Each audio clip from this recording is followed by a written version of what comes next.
7년 전에 보고 드릴 때는 파트너가 저희 아내랑 둘이 나왔었거든요. 그때는 야구를 틀어드렸는데 이번엔 축구를 틀어드릴까 하다가 마침 하나님 은혜로 이렇게 팀워크 사역을 하게 되어서 팀 우리 파트너들을 같이 와서 인사드려야 될 것 같아서 같이 올라왔습니다. 우리 영상은 다음 것 그냥 틀어주시면 됩니다. 예. 일레호스 미얀마 중부 지역 일레호스 150여 개의 수상 마을을 대상으로 개척 선교 사역을 감당하고 있는 주님의 영광교회 파송 선교사 훈련은 11기 전재훈 김지성입니다. 미얀마 전국으로 농산물을 보급하는 물류 도시인 아웅반 도시에서 개척 선교를 담당하고 있는 12기 갈릴리 은혜교회 파송 강범수 이혜진 선교사입니다. GMI 1기 서울은혜교회 파송 엄성화 선교사입니다. 감사합니다.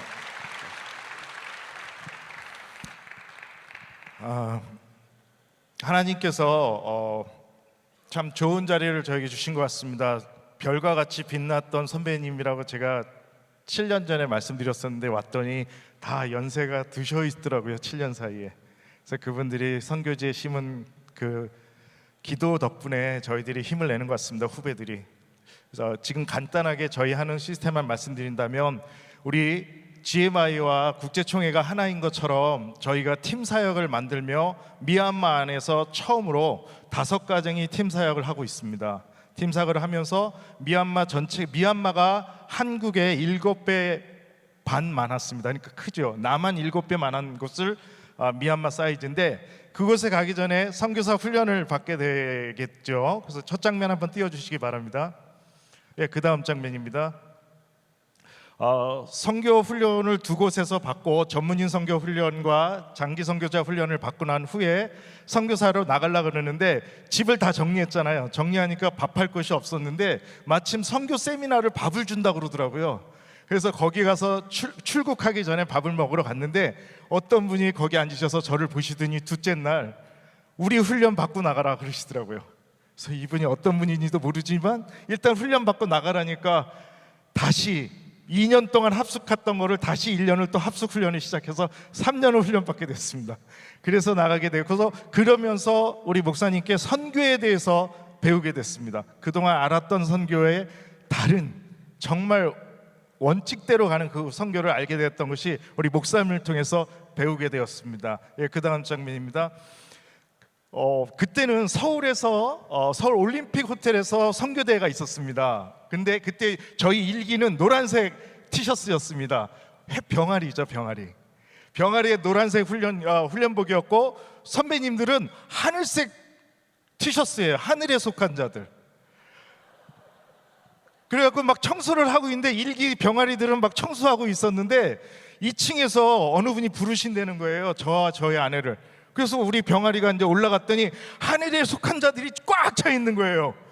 와, 이 하늘에 속한 자 가운데로 계속 걸어왔더니 김광진 목사님과 김영진 사모님 옆에 앉으라고 해서 딱 앉았더니 저는 그렇게 가까이에서 사모님을 본 건 처음이었거든요.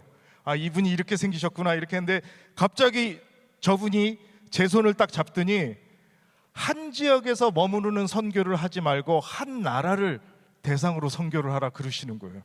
저는 저분이 누군지도 몰랐었거든요, 그때는. 근데 제 손을 꾹 잡으시면서 한 지역을 선교하지 말고 한 나라를 품고 사역해라, 이 말씀이 저희 비수에 꽂혀서 그때부터 선교사 훈련이 어떻게 해서 그렇게 해야 되는지를 고민하고 있었습니다. 근데 거기에 아주 적정한 분이 계셨어요. 해병대 출신 어떤 분이 그 방법을 가르쳐 주시기 시작했습니다. 그 다음 장면 보겠습니다. 이분이 뚫고 나가는 걸 가르쳐 주시기 시작했습니다. 한 지역을 넘어서 어떻게 한 나라를 뚫고 나가야 될지를 이분이 가르쳐 주시더라고요. 나중에 알았는데 해병대에서요. 우리 훈련 받을 때 맨 앞장서서 산꼭대기까지 올라갑니다. 그래서 저분 덕분에 훈련을 받고 어떻게 해야 되는지 알았습니다. 그 다음 장면이요. 그런데 미얀마는 남한의 7배 많았잖아요. 여기를 혼자 선교한다는 게 불가능하더라고요. 제가 1년 동안 미얀마를 리서치를 해봤는데 도저히 혼자는 안 되는 거예요. 그래서 찾은 것이 팀워크이구나. 팀워크로 미얀마를 한 나라를 변화시키자. 그렇게 해서 준비했는데 우리 구원장님께서 팀워크 할 수 있는 정말 금방 나왔던 정말 미모의 사모님들이 계시죠. 여기 이 팀원들을 보내주시기 시작했습니다. 그래서 우리 국제총회 GMI 안에 첫 팀워크가 이렇게 풍성하게 만들어지기 시작하면서 그 팀워크 자리를 시작했습니다. 예, 그 다음 장면입니다.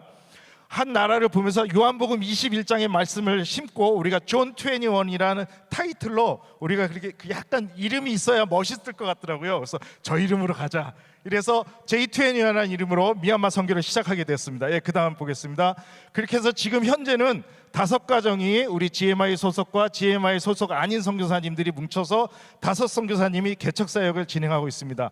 저희는 복음을 접하지 않은 대상자의 선교 사역만 하기 때문에 모두 다 성경을 처음 접한 사람들입니다. 그곳의 사역을 진행하고 있습니다. 예, 그 다음 장면입니다. 저희 카페인데 농촌 지역에 카페를 만들었습니다. 왜냐하면 미얀마는 30명 이상이 모여도 신고를 해야 됩니다. 설교 말씀을 외국인이 앞에서 선교 말씀하면 사진 찍어서 신고하면 추방당하거든요. 거기서 어떻게 지혜롭게 복음을 전하겠습니까?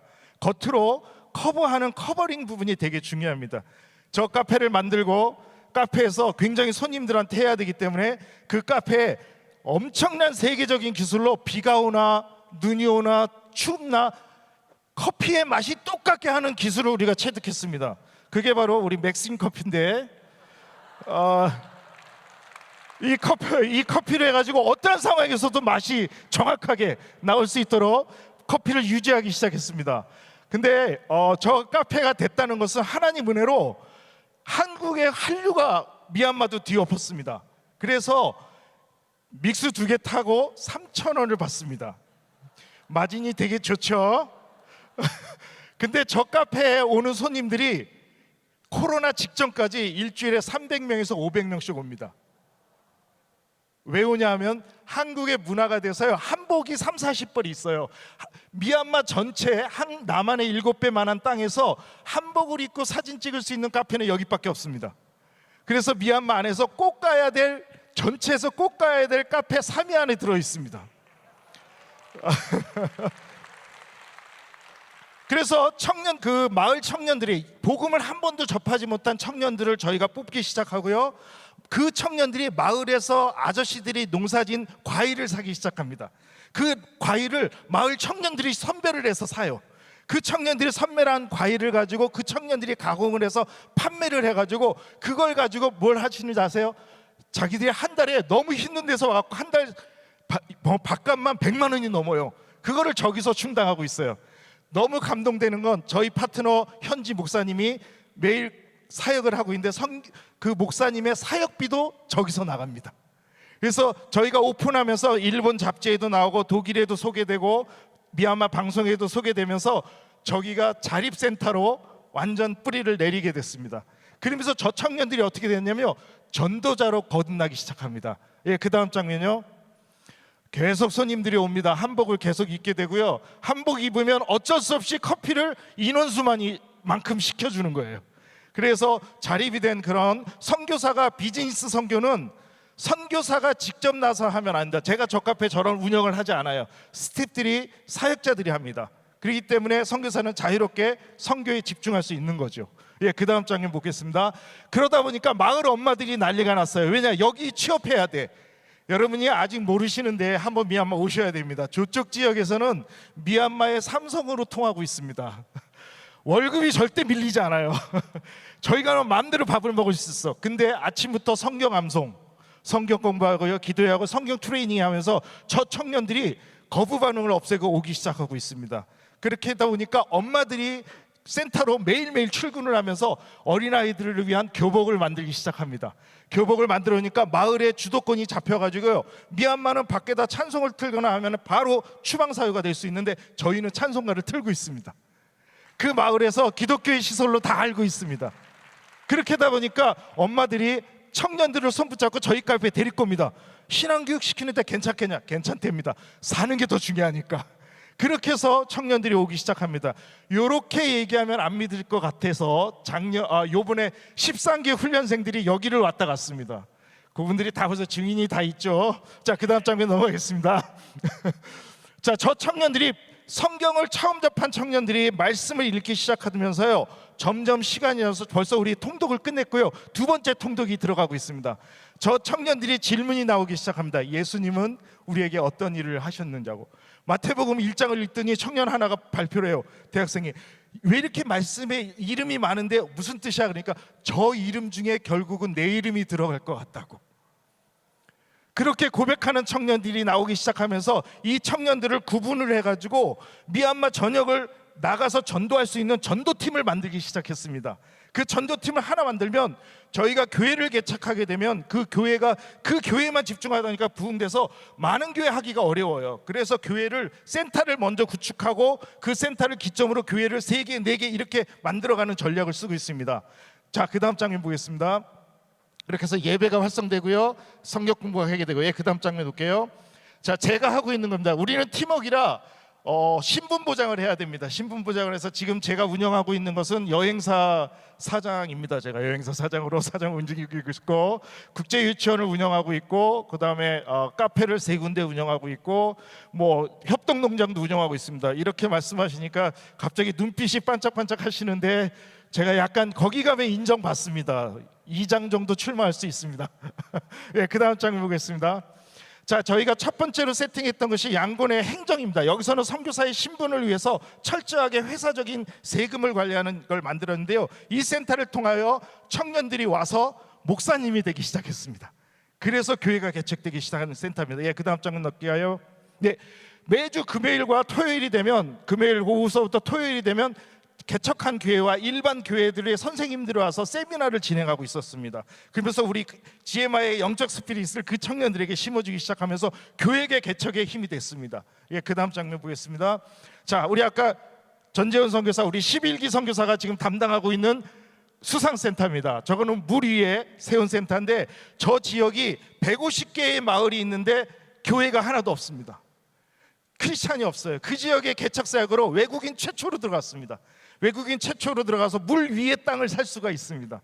저기서 선교센터를 만들고 복음을 전하고 저기서 양육을 시키는데 예배가 시작됐습니다. 그곳에서 그 예배 때문에 주변에 있는 다른 수상마을에서 청년들이 오기 시작하기 있습니다. 그것을 우리 11기가 담당하고 있습니다. 그러면 신분보장은 제 담당. 심지어 저희 스텝은 제가 선교사인지 몰라요. 근데 저분은 좋은 선교사님이래. 그래서 철저하게 신분 보장이 되어 있는 상태입니다. 예, 그 다음 장면 보겠습니다.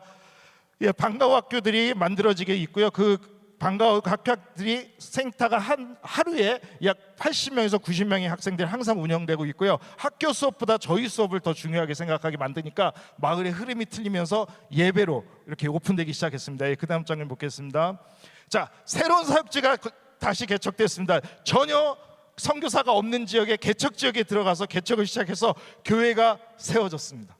선교센터가 지금 만들어지고 있고요. 그곳에서 3번, 4번의 교회를 또 개척하기 위한 팀이 양육되고 있습니다. 그거는 우리 12기 선교사가 지금 담당하고 있습니다. 예, 그 다음 장 보겠습니다. 또 여기는 힐링센터로 마련했습니다. 샨주가 우리나라보다 더 큰 주가 샨주거든요. 샨주에서 제일 주 청사가 있는 도시인데 저 도시에 저희가 선교센터 대학생들을 훈련시키기 위한 장소를 마련하고 대학생들이 저렇게 와서 성경 공부를 하면서 복음을 처음 접한 청년들이 변화가 시작됐습니다. 그러면서 전도자로 나가는 준비를 하고 있습니다. 예, 그 다음 장면 보겠습니다. 자, 저렇게 우리 11기 선교사, 12기 선교사가 스태프들을 훈련시키고 있고 한국 교육도 되고 저기가 도시에서 대학생 사역이 진행되고 있는 모습입니다. 예, 그 다음 장면 보겠습니다. 저희가 항상 예수님 복음을 접하지 않은 사람들만 했었는데 미얀마가 갑자기 군부에서 헬기 공격에 의해서 피난민이 나타나면서 크리스찬들이 많이 쫓겨났습니다. 근데 그 크리스찬 중에 학교를 가지 못하는 거예요. 왜냐하면 정착지가 없어가지고 학교에 등록을 못하는 겁니다. 그래서 크리스찬들에게 4,000불만 있으면 집 한 채가 만들어지고 주소가 되는데 크리스찬 2세들이 부모가 신앙을 지킨다는 이유만으로 부모를 원망합니다. 왜냐? 학교를 못 가니까. 그래서 크리스찬 2세들이 부모를 원망하기 시작합니다. 어느 정도 핍박을 받냐면 임시 지역에 있는데 주변에 불교도들이 와서 막대기로 막 때리면서 밥을 져다가 불에다 절에 가서 중들애가 밥을 주려는 거예요. 그리고 막 때리고 자녀들이 학교를 못 가게 되니까 주소지가 없는 거예요. 그렇게 해서 저희가 시작해서 저기서 예배를 드리는데, 저 맨 아래에 있는 사진에 대나무 집이거든요. 예배를 막 뜨겁게 드리는데 갑자기 바닥이 부셔졌습니다. 예배 중에 가정집에서 예배를 드리는데 바닥이 부셔져서 그날 광고했습니다. 집 지어주겠다고. 그래서 그 다음 장 볼게요. 그래서 예수마을에 1단지가 만들어지고 있습니다. 1단지에 10개에 하면 약 15가정에서 20가정이 살 수 있는 시설을 만들고 있습니다. 그래서 지금 현재도 진행 중에 있는데요, 4,000불의 집안채가 되기 때문에 그걸로 인해서 4년 동안 학교를 못 갔던 크리스찬 자녀들이, 2세대들이 학교를 가게 될 수 있습니다. 그래서 예수마을이 지금 만들어지게 되고요, 예수마을이 만들었다고 해서 그 가정들이 어떻게 먹고 살겠어요? 어려울 수 있잖아요. 그 다음 장면 보겠습니다. 여기서 협동농장이 만들면서 그 크리스찬들이 그곳에서 농사를 지면서 자립할 수 있는 시스템으로 지금 만들어가고 있습니다. 예, 그 다음 보겠습니다. 아까 우리가 이때까지는 각 파트별로의 사역이었습니다. 파트별로의 사역인데, 우리 GMI 소속의 구체총회 소속의 우리 선교사들이 연합으로 하는 사역이 있습니다. 병원선을 만들고 있습니다. 지금 최초로 150개 수상마을을 위한 병원서를 만들고요, 현지인 간호사와 약사가 이미 양육되어 있습니다. 그래서 자문위원으로 외부 한국분과 미국에 있는 계신 분들이 자문위원으로 합류를 하기로 해서 지금 만들어져 가고 있습니다. 미얀마 최초기 때문에 곧 방송에 또 나올 것 같습니다. 네, 그 다음 장면 보겠습니다. 지금 현재 건축이 한창 진행되고 있는 것이 크리스찬 중고등학교고요, 저 중고등학교를 학생들이 나오면 바로 신학교로 이제 그 다음 작업이 들어가게 됩니다. 뒤돌아보면 왜 이렇게 됐을까 하는 거예요. 엘리야의 까마귀 같습니다. 그냥 아무것도 모르는 분이 금방 우리 신목사님께서 설교하신 대로 어디서 갑자기 오셔갖고 이거 하나 해결해 주시고 가시고, 또 아무 모르는 분이 오셔갖고 해결해 가시고, 이렇게 해서 하나하나 해결해 가니까 김강신 목사님 말씀 그대로 성교는 사랑은 하는 것처럼, 베푸는 것처럼 무조건 우리가 쓰면서 하는 거예요. 낭비 같은 사랑을 하는 거예요, 선교적인. 그러니까 막 오기 시작하면서 저 사역이 진행되기 시작합니다. 정말 7월 달에 저희가 너무 이쁜 땅을 보고 다 같이 우리 기도했습니다. 10몇 명이 한꺼번에 이 땅을 주시옵소서 기도 막 했어요. 그 다음에 또 둘째 주에 가서 또 기도했어요. 한 달을 기도해서 그 땅 주실 줄 알았더니 그 땅 안 주시고 뒤통수에 있는 땅을 주시더라고요. 나중에 알고 봤더니 그 땅은 건축을 할 수가 없는 땅이었어요. 하나님께서 정말 희한하게 계셔서 그 땅을 만들어가면서 진행하고 있습니다. 예, 그 다음 장 보겠습니다. 짧은 시간에 다 넣기가 너무 힘들더라고요. 7년 동안 있었던 일을 얘기하라고 그러니까, 자, 그렇게 해서 드디어 미얀마 전국을 향해서 나갈 수 있는 기반이 마련됐습니다. 제가 김영진 사모님께 약속드렸던, 선교사님 한 지역을 품지 말고 한 나라를 품고 나가세요 할 때 제가 아멘, 사모님 그렇게 할게요, 이 마음 풀었는데 15년 걸렸습니다. 그 작업까지 오늘 15년 걸렸습니다.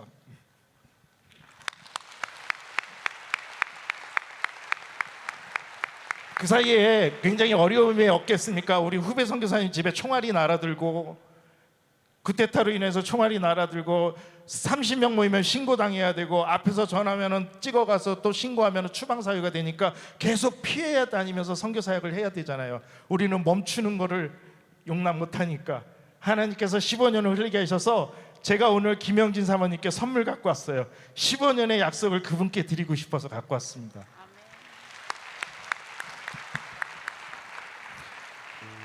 저희가 후배 선교사님들을 참 제가 존경합니다. 이 후배 선교사님들이 무슨 일을 할 때마다 같이 마음을 같이 하고 밝게 같이 해나갑시다. 우리 GMI잖아요. 우리 국제선교 우리 소속이잖아요. 우리 같은 가족이잖아요. 이런 얘기를 할 때마다 제가 힘을 얻습니다.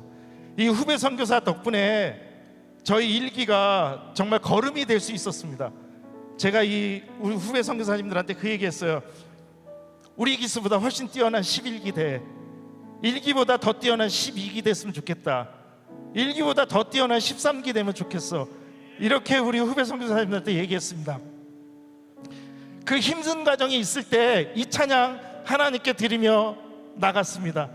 우리 함께 이 찬양 우리 하나님께 드리겠습니다.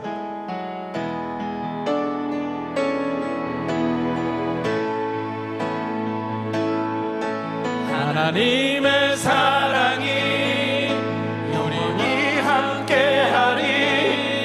십자가의 길을 자에게 순교자의 삶을 사는 이에게 조롱하는 소리와 조롱하는 소리와 세상 유혹 속에도 주의 순결한 신부가 되리라. 내 생명 주님께 우리 함께 찬양하겠습니다. 함께 손을 높이며 함께 하나님의 사랑이 영원히 함께하리. 십자가의 길을 걷는 자에게 순교자